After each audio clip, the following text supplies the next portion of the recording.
Bollywood Amerikadagi Namarat qaqas kichik kanitdan taraqqiy qilib, bugungi kunda yer shari kinochiligining ulgisiga aylandi. U bir yer nomi bo'lib qolmay, yana bir dunyo madaniyatining simovili. Undaqda u yer shari kino markaziga qanday qilib qadam-qadam aylangan? Kashfiyotchi Edison bu yerda qanday rol o'ynagan? Bollywood bilan Edisonning xuddi hech qanday aloqasi yo'qdek. 20-asrning boshlarida Amerikaning kino kasbi markazi Nyu-Yorkda bo'lib, keyin Amerikaning g'arbiy qismidagi hech kishining nazar tushmaydigan joy Bollywoodga yetkazgan. Buning ichida bizga tanishib bo'lgan ulug' kashfiyotchi Edison xili zo'r rol o'ynagan. Edisonga kelsak, u bizning kitobdagi donli kashfiyotchi. Bu qatimda ko'rinib chastota sizning nazaringizga Edisonning oliyjanob obrazini salbal xoniklashtirib qo'ydi. Ko'pchilik oqilanlik bilan qaranglar. Bu hikoyani tushunish uchun biz yana 20-asrning 20-yillardagi Amerikaga qaytib kelishimiz kerak. Ayni vaqtda nurg'un kino texnikalari Edison tarafidan oldi bilan patent huquqiga iltimos qilingan. Iqtisodiy ongga ega Edison mushu patent texnikasiga tayanib, yana bir kino trust tashkiloti qurgan. Bu shirkat kino sohasidagi 16 halqali patent texnikasini kontrol qilgan. Anda Kida shirkatidan kino lensasi setish huquqiga erishib, buni qurol qilib, yer shari kino bozorini umumyuzlik kontrol qilmoqchi bo'lgan. Ayni chog'da Edison Amerikadagi har bir kinoxonadan har haftada 5 Amerika dollari patent ishlatish huquqi topshirishni talab qilgan. Film ishlash jihatda har yili 5000 Amerika dollari patent ishlatish huquqi topshirgan. Kino patent huquqini va shirkatning ijozatini olmay turib, har qanday mustaqil film ishlaguvchi savdogarning film ishlashiga yo'l qo'ymagan. Edisonning yaxshi da'vonomi, uning ustiga kino patenti, shirkatning kuchli moliya kuchi, ko'p sondagi film ishlaguvchi tarqatuvchi savdogarlar va kinoxona xo'jayinlarini orqa-orqadan itoat qilishga majbur qilgan. Gapning ochiqini aytganda, har qanday odam kino ishlamoqchi bo'lsa, Edisonga bir muncha patent puli berish kerak. Uning ustiga pul to'lasimi, uni ishlayolish notayin. Siz yana Edisonning ma'qulligini olishingiz kerak. Shunday qilib, kashfiyotchi Edison kino kasbining taraqqiyotiga putukashon bo'lib, ismi jismiga loyiq patent lyukchiki bo'lib qolgan. Bunday mushkulot oldida kinochilarning ikki yo'li bor. Biri dardini ichiga yutib, o'z roziligi bilan pul olish. İkincisi yeni işiltib, nega borsa shu yerga berib kino ishlash. Acaba kinochilarning o'zini sig'diraligidek joyi qolmaganmidi? Ishonamanki, nurg'un kishilar ularning Amerikaning g'arbiy qismidagi Los Angeles shahrining sirtidagi Bollywood degan joyga kelganligini faraz qilib bo'ldi. Nemishqa boshqa yerga bormaydi? Qirishqandak bu yerga kelib qoldi. Oldi bilan buning sababi shuki, bu yer Edison Trustning lagerdan nihoyat yiroq bo'lib, asosiy jihatdan butkul Amerikani to'g'risi kesib o'tganga barobar edi. Federatsiya saqchilari va qor guruhlariga nisbatan aytganda, bu musofa ham jafoliq ham qimmat edi.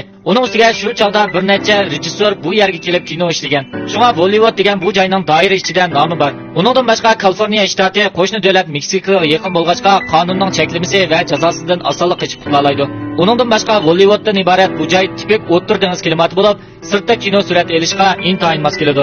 Shunday qilib, o'ttir kichik kino shirkatlari va mustaqil film ishlaguvchilar Edison Trustning yuqori so'mliq patent huquqidan qutulish uchun telekameralarni elib Los Angelesning shahar atrofidagi Bollywoodga ko'chib borgan. 1910-yilning beshida Figres Bollywoodda suratga olingan tunji kinoni tamomladi. 1911-yili birinchi kino studiyasi Bollywoodga ish boshladi. Shu yilda boshqa 15 kino studiyasi bu yerga o'tiraqlashib qoldi. Minglagan, o'nminglagan xiyoliy agashuvchilar uning orqasidan agishib keldi. Shuning bilan bir vaqtda Edison shirkatining nurg'un patentining muddati barabar to'shdi. Trust tashkilotimi monopolga qarshi turish dilosida orqa-orqadan mag'lub bo'ldi. Eng oxirida bu shirkatmi Amerika hukumati tomonidan qonunga xilof deb hukm qilindi. Shuning bilan Amerikaning yana bir kino markazi Bollywood tadrijiy shakllanib, nihoyat tezda Nyu-York kino markazining Amerikadagi o'rnini olgan. 1929-yili 5-oyning 16-kuni Oscar Oltin haykal mukofoti tunji qatim tarqatilgan.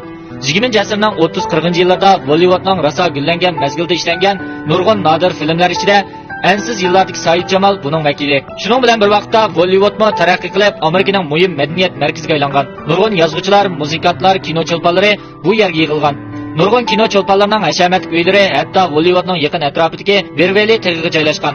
Lekin Bollywoodni rangarang hayotiy kuchga to'lgan rayon deb qaramang. Uning o'zidami masala mavjud. 20-asrning 60-yillardan boshlab har yili minglagan, o'nminglagan yoshlar kino chilpini bo'lish orzusi bilan Bollywoodga keldi. Biroq ular nihoyat tezda ixtisosliklar to'plashgan Bollywood kino televiziya cho'ng qo'shinida bosh ko'tarish fursatining nihoyat ta'sis ekanligini bilib, ham xiyoli barbod bo'lgandan keyin ularning ichidagi ko'p sonli kishilar sargardonlarga aylangan edi. Bollywoodga berib baqqanlarning bir qismi yuqori darajali qahvaxona qatorliq istirohat so'rinlarida nurg'un kelishga yigit chiroyli qiz mulozimatchilarning borligini bayqaydi. Ularning hammasi cho'lpan bo'lish orzusini ko'ngilga pukkan ishlamchilar. Ularning bu yerga kelish maqsadi qahva ichmoqchi bo'lgan rejissyor yoki film ishlovchilar ularning talantini bayqish uchun. Biroq eng oxirida hammasi umidsizlik ichida qaytib ketadi.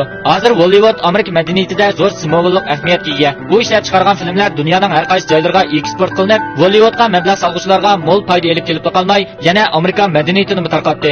Shuni bilish kerakki, bu xil yo'shirin angliq madaniyat eng qo'rqinchli. 2012-yili Vajra, Titanic, Avatar qatorli kinolar hamma kishiga degidek tarqalgan Amerikaning simovuli bo'lib qoldi.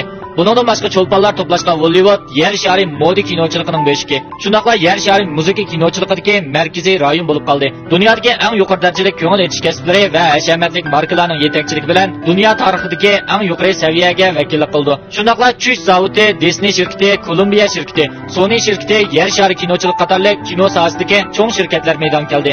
Kino munosabatlik madaniyat kasbilar Amerikadagi nurg'un xizmat fursati va zo'r savdo fursatini yaratdi. Amerika kinochilik jamiyatining dokladida ko'rsatilishicha, 2011-yili Amerikaning kinochilik kasbida ishga o'rinlashganlarning umumiy soni 2 million 200 mingdan oshgan. Buning ichida taxminan 700 ming kishi kino kasbi bilan shug'ullangan. Bu nihoyatda cho'ng ko'lamdagi ishga o'rinlashtirish to'pi. Shuni bilish kerakki, Amerika yezi egiligida bevosita ishga o'rinlashganlarning soni aran 2 milliondan oshadi. Bu yezi egiligining 3dan 1 qismiga to'g'ri keldi. Eng oxirida yana bir tema qo'shib qo'ysak, Hollywoodga kelganda yahudilarni tilga olmay bo'lmaydi. Hollywoodga 8 cho'ng rivoyatli kinochilik shirkatining ko'pinchisini yahudilar qurgan. Hollywoodga nurg'un cho'lponlarmi yahudi. Ba'zilar dal yahudilar kinoda o'zlarining cho'ng quruqlikdagi ziyonkashlik uchrash sarguzashtalarini madaniyat uqum bilan Amerikaning yangi cho'ng quruqlikdagi erkinlik istaklarini birlashtirgan deb qaraydi. Buning bilan Hollywood kinolaridagi Amerika orzusidan iborat bir madaniyat temasi borlik keldi. Bu tema Amerikadagi asos iqlim oq tanliklar jamiyatining e'tirof qilishiga erishib, Amerika jamiyatidagi asos iqlim madaniyat eng g'aylandi. Hatto Amerika hukumatining vatanparvarlik tashviqot uskunasiga kirdi.